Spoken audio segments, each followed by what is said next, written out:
নমস্কার বন্ধু, আমি লিপিকা চলে এলাম আজকে কি রান্না করলাম তাই নিয়ে।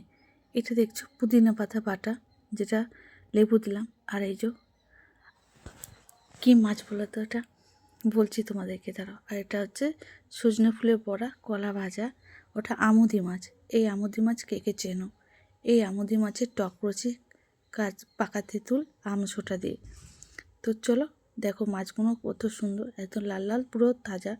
যেটা তাজা বলবো না, যেহেতু নদীর মাছ, মরাই মাছ, কিন্তু অনেকটা ভালো ছিল, সেটাই বলবো।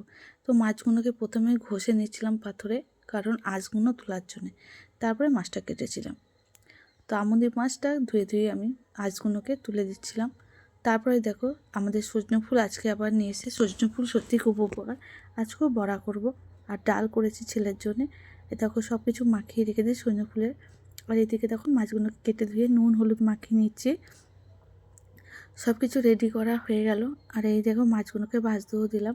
মাছগুলো ভাজা খেতেও ভালো লাগে, গরম গরম ভাতের সঙ্গে মাছ ভাজাটা খেতে ভালো লাগে। তো আজকে রান্না দুটো কেমন হচ্ছে অবশ্যই বলো। তো দেখো, দেখো পাকা তেঁতুল নিয়ে নিয়েছি, আমসোটা নিয়ে নিয়েছি, কারণ আমসোটা দিয়েও ভালো লাগে, কিন্তু পাকা তেঁতুলের মিষ্টি মিষ্টি লাগে তো ভালো লাগে খেতে। তারপর দেখো মাছগুলোকে আমি ভালো করে ভেজে নিচ্ছিলাম, দেখতে পাচ্ছ কড়াতে। আর এইদিকে দেখো মাছ ভাজাটা অল্প অল্প করে ভাজছিলাম মাছটাকে।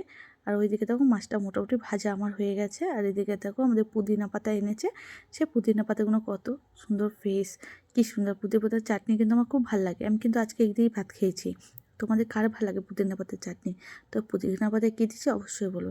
মাছ ভাজা হয়ে গেলে আমচোটাটা দিয়ে দিলাম সেই তেলের মধ্যে। তোমরা যদি বলো দিদিভাই তুমি ওই কড়াতে কী করবো, 14বার কি কড়া ধোবো? যেহেতু মাছ ভেজেছি, অন্য কিছু তো নয়। তারপরে হলুদ আর নুন দিয়ে দিলাম। তারপরে এটাকে ভালো করে একটু নেড়ে, বেশিক্ষণ লাগে না। আর টক করতে কিন্তু, আর এই গরমে আসতে পারে টক আর তেঁতে কিন্তু খেতে কিন্তু দারুণ লাগে।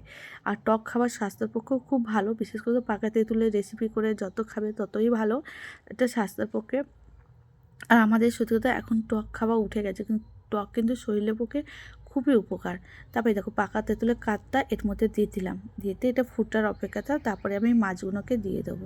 আমাদের রাস্তার পাশে ঘর, যেহেতু গাড়ি সবসময় যেতে থাকে। তারপরে এর মধ্যে আমি সর্ষে বাটা দিয়েছিলাম, একটু সর্ষে আর দুটো শুকনো লঙ্কা বেটে দিয়েছিলাম, একটু ঝাল ঝাল একটু লাগে। টকের সঙ্গে একটু সামান্য ঝাল খেতে কিন্তু ভালো লাগে।